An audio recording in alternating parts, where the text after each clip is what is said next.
Hi everyone, comic book reviewer here, this time reviewing on issue 1 of Masters of the Universe, Icons of Evil, Tri-Klops.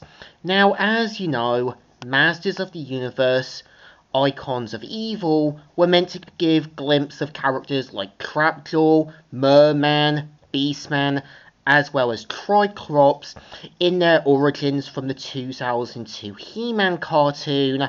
And the best way I would describe Icons of Evil is showing a different take, what happened to the characters before the events of the TV series, and how they came to Skeletal Services when he became Caldor.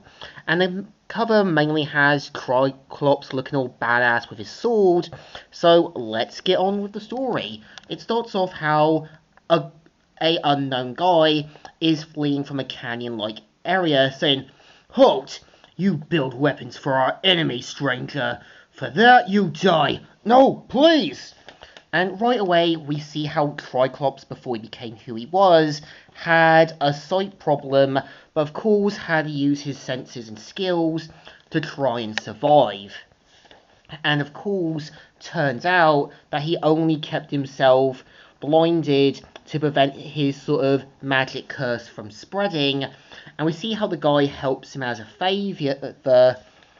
And we see how years later, in a big technology area, we see how obviously Keldor is looking at this new fortress and wants it for himself.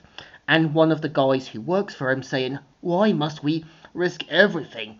You have built full technology. You already have.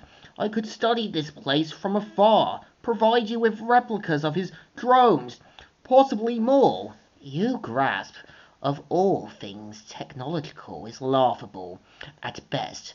With the tower resources, I will become unstoppable. This is an opportunity I cannot ignore. And we kind of see right away Keldor planning his counterattack, and of course wants Beastman to prove his sort of usefulness. And we see how Keldor gets all of his forces together to attack the tower. And we see right away Keldor pretty much sends off the attack. And we see right away the robotic drones trying to attack. We see how Keldor calls for his men to attack. And we see how they end up slowly being decimated, saying, "Quickly, fire now!" Yes, sir!" And of course, they try to make a blast for it. And we see how Keldor uses his powers to bust through the doors. And right away, him and his men try to get to the tower, with Keldor losing some of his men, breaks through the doors, and of course, deals with the guy that Tri-Klops try to help, and say, "I promise, I'll be the last." And we see right away that the sort of inventor has brought Tri-Klops to his full potential, and now has a much better way of containing his powers, and saying, "Good for him. I do not Larry soberly on my blade." And of course, we see how they both duke it out. We see how it goes all Return of the Jedi. And we even see Keldor saying, "You will die. No, not right now. And not by your hand. I was beginning to think you were mute as well as blind." And we see how obviously the sort of inventor tries to press the trap door, unaware that Tri-Klops fell in with him. And this is where they both duke it out. They're both trying to strike at each other. And each hit, each blow does nothing until they fall into the water pits below. And we see right away Keldor basically saying, "So, where were we? I believe I was about to kill you. No, that's not it." And we see right away that Tri-Klops' visor gets hit off and he can't control his magic. But we see how Keldor sort of helps him to restore his sight, and of course fixes it, and makes it clear the inventor only used him for hired muscle.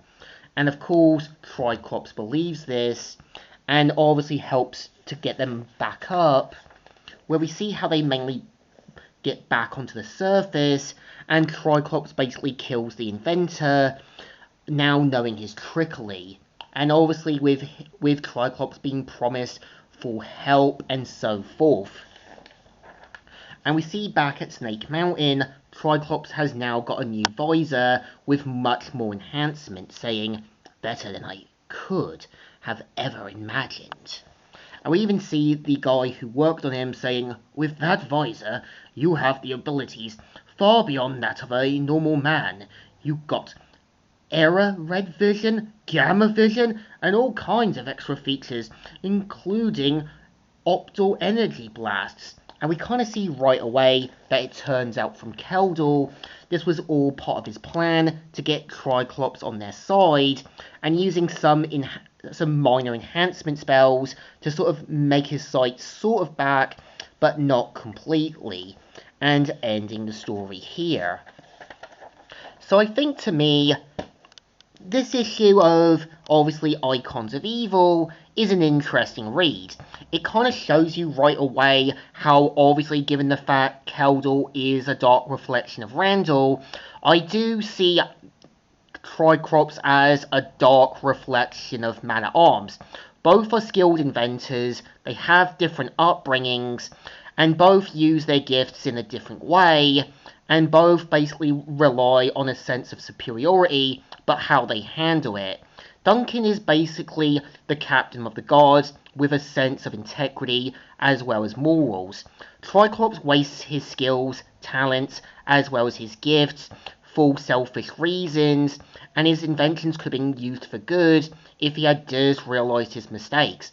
But it reminds you that people waste their skills, energy, and talents. That kind of squanders any potential.